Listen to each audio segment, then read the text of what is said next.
When I was growing up in New York City, my mother would walk the 10 blocks a couple of times a week to go to a place called Ohrwascher's Bakery. Ohrwascher's was founded in 1916. It's still in existence. They make the most amazing breads. They still use the same brick ovens. And my mom would try to get there around the time when the warm bread would be coming out of the oven. If I was lucky and I didn't have school, I would walk with her, and she would often buy me a little roll, a warm, delicious whole grain roll that I could munch on the walk back home. You know, if you look at all the breads at Ohrwascher's, all the breads in the world, and there's so many thousands of varieties, but if you look at them very deeply, what you see is that all of the breads are composed of 4 basic ingredients: some kind of flour, water, some kind of leavening, and salt. And it's the way that these ingredients are proportioned, the way that they're combined, and the way that they're worked together that produces all of the diversity, all of the variety of breads in this world. This is not about bread baking. This is about baking meditation practice. This is about developing the meditation habit. And if you look at meditation practices from around the world, from all of the different contemplative traditions, there's thousands of varieties. But when you look into them very deeply, what you discover is that really they are also, like bread, they are composed of 4 fundamental ingredients. I call these the 4 B's. There's the body ingredient, the breath ingredient, the balancing ingredient, and the blessing ingredient. And this is what you're going to learn in the meditation habit program. You're going to learn how to work with these 4 ingredients in a way that produces a body that is naturally open to meditative awareness, that uses the breath in order to connect you with the life energy, that practices a number of different balancing of consciousness meditation methodologies that bring a sense of serenity, peace, and openness to your consciousness. And then how do you receive and open to and connect with that ever-present blessing? You'll learn all 4 of these in a very systematic way in the meditation habit program. In order to learn how to develop the meditation habit in a way that will nourish you now and that will evolve with you as you go deeper, it's important to work with each of these elements independently, particularly in the beginning. The body is the foundation of practice.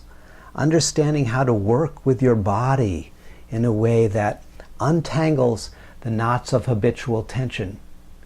All of your personal history has been encoded and kind of tangled up in your body. And by learning to work with the body to disentangle those patterns of constriction, you begin to experience, we might call it, your true body, which is a body of life, a body of vitality, a body that is actually qualified to practice meditation. Now, after working with the body, we learn how to work with the breath. We all breathe in a particular pattern. That pattern of breathing is linked very intimately with a pattern of thought and emotion that characterizes your everyday consciousness, your personality. You might say that you have a signature breathing rhythm that goes along with your everyday personality, the way that you both meet and experience the world. So in the second phase of the practice, you learn to work with the breath in a way that loosens the breath, and it simultaneously allows you to go deeper into the breath so that you connect with a pulsation, as it were. You connect with a rhythm of how life is breathing through you.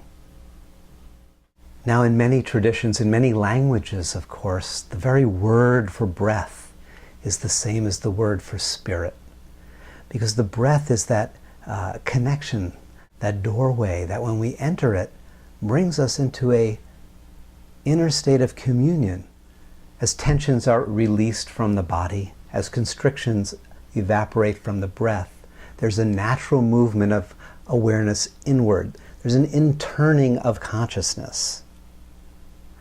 And before you reach the balanced state, for many people, there's an encounter with what in the metaphors of the East is called the monkey mind. There's an encounter with that inner chatter, that inner chaos, that inner fragmentation. And it can feel like you're failing, even though in fact you're moving forward.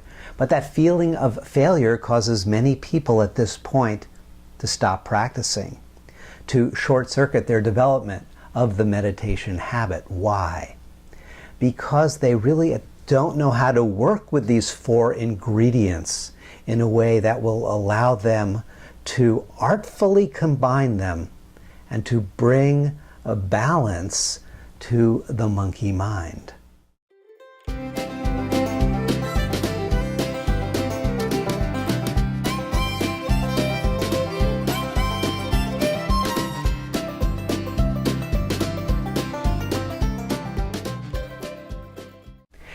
And that's what we explore in the balancing portion of the program.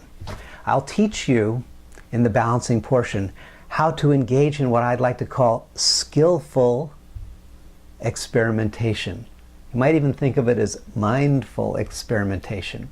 It's different from the kind of spiritual window shopping that people often engage in when they jump from one method to another. You know, this method brings you in, you hit the monkey mind, abandon that method, go to the next method. You hit the monkey mind, abandon that method, go to the next method.